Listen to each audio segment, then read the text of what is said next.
Greetings, folks. Welcome to Moneycontrol.com's virtual session. The year gone by, 2022, was the year which some banks would want to remember forever, while some would want to forget. Some banks recorded major numbers and growth from the pandemic blues from the last 2 years, and some bank had their 52-week high on the stock market. Now, to look into what 2023 has for banks and particularly for foreign banks in the business banking sector, we have with us Mr.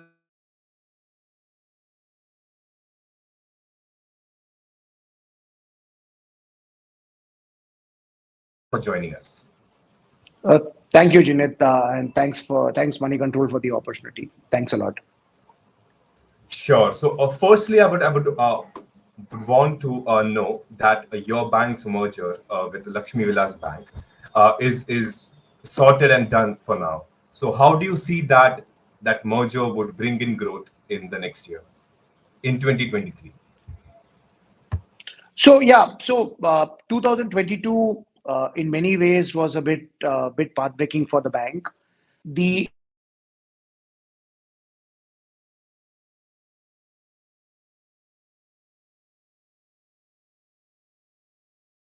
to get access to the products and offerings that are there in the bank, the digital as well as the physical aspect of the bank is available for all the customers.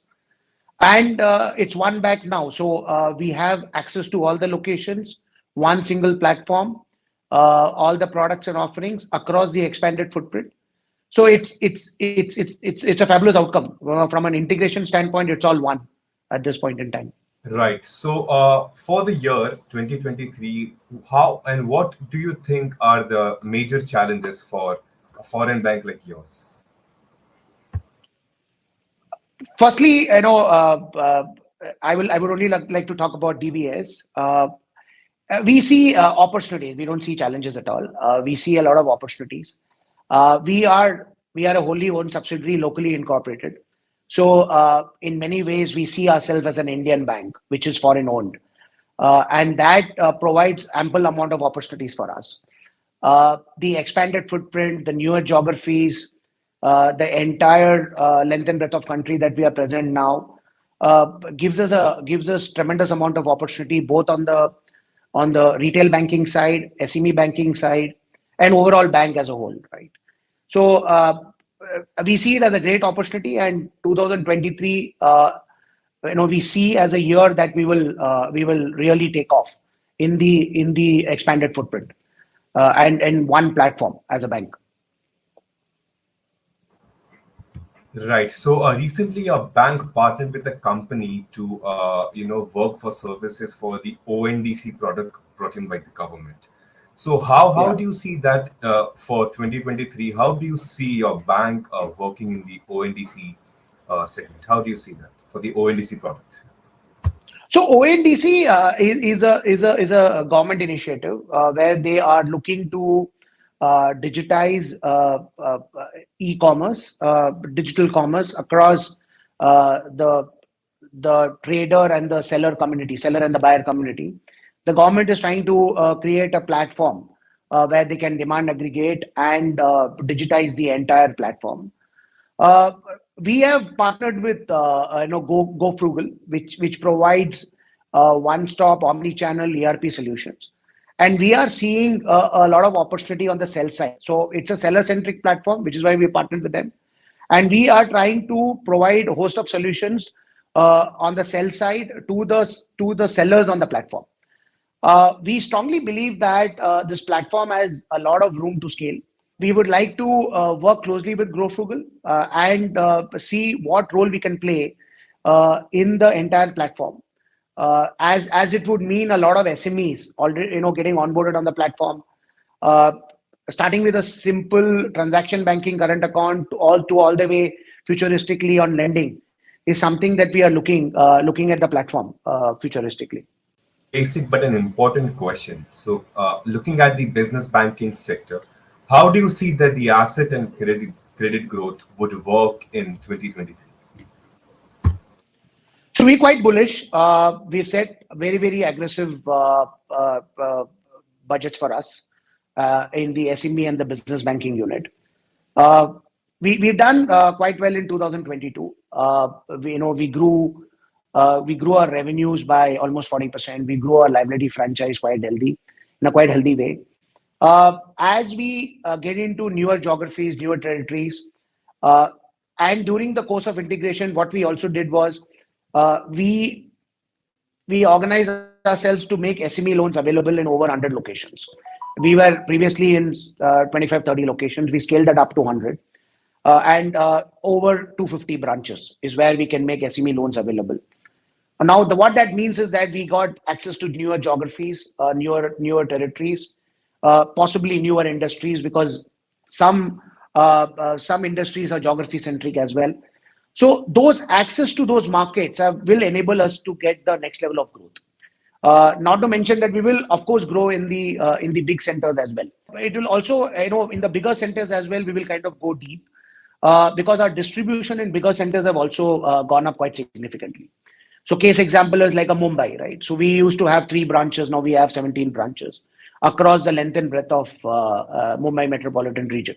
So all of that would enable us to get more access to customers.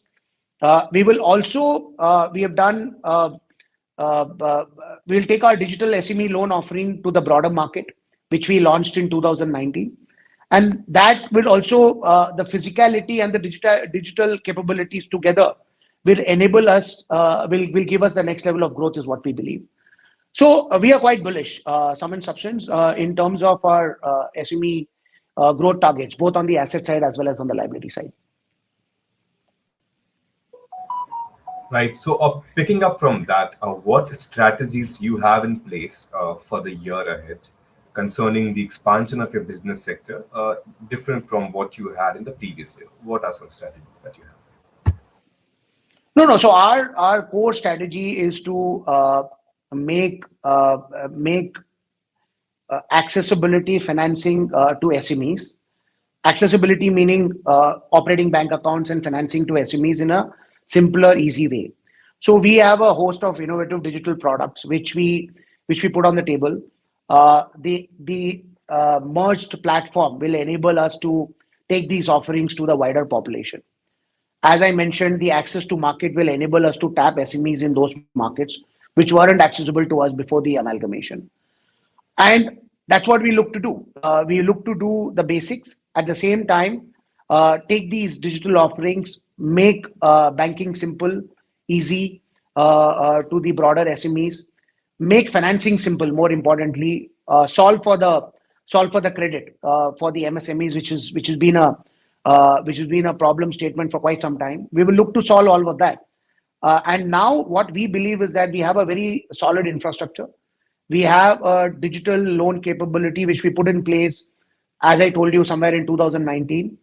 That has seen the test of time. Through COVID, we managed to grow that book in a very healthy way. Our NPL ratios in that book is negligible.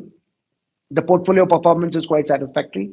That gives us confidence, and that will enable us. We will take those products to the broader market. And what we will also do is that we will look to launch some new offerings, right? So, we're wanting to uh, expand our digital loans with a GST product as well. And that will enable us even bigger access because, we will have multiple offerings in the same segment. Focus continues to be on micro, small, and medium. So, all in all, I mean, that's what we will look to do. We will look to take our capabilities to the wider market, look at financing, solving for financing to the MSMEs in a faster, easier, quicker way, and also get customers to bank with us on the transaction banking side, on our foreign currency advisory side.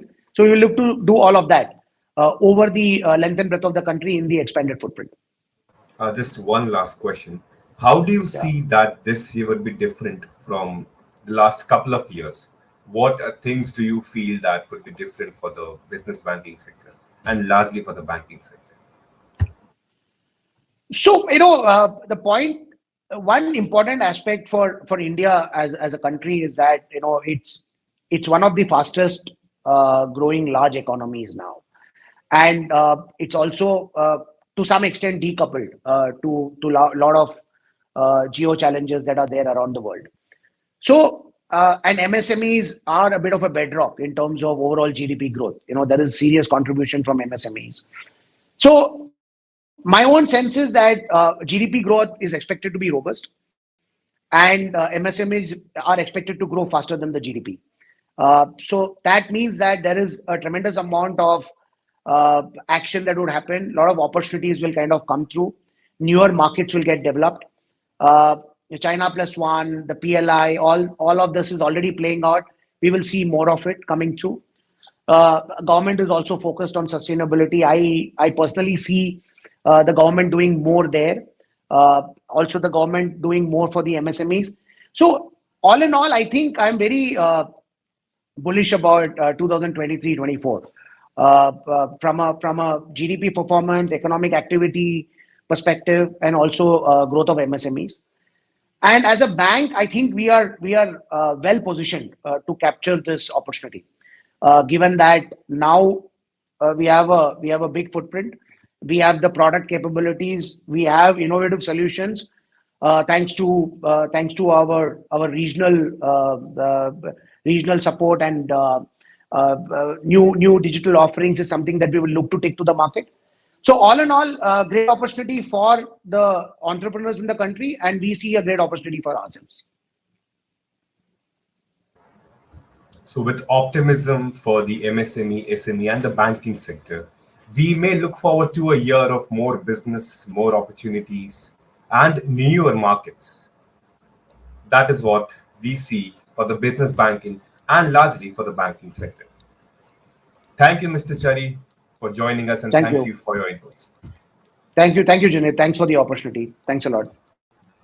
I would thank our viewers and request them to visit moneycontrol.com to read more news about banking, markets, economy. Thank you.